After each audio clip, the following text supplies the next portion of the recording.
So yun mga best, so bali yung anak natin may sakit ngayon, so 2 araw na siyang hindi nakakapasok.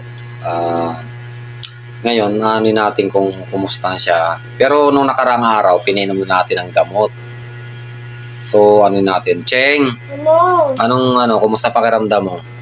Okay. Okay na? So bukas makakapasok ka na. So, yun mga best. So, bali, medyo okay na siya.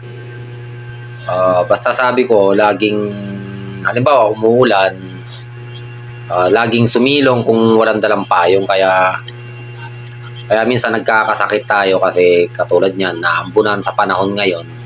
Kaya lagi kong pinaparala sa kanila na magdala ng payong kahit hindi umuulan. Kasi sa panahon ngayon mga best, hindi natin malaman ang panahon. Gawa ng siguro yun sa climate change kung tawagin. So yan siya mga best. Pero ngayon medyo okay na siya.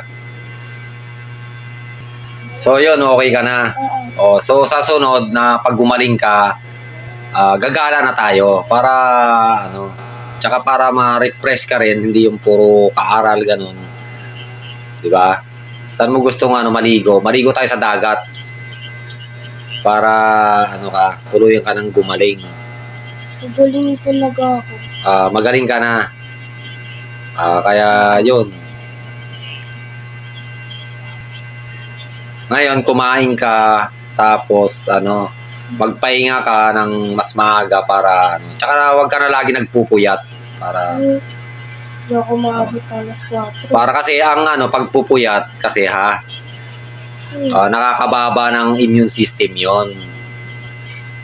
Kaya lagi dapat matulog para kinumagahan may energy ka ganun. Tamo inuubo ka pa.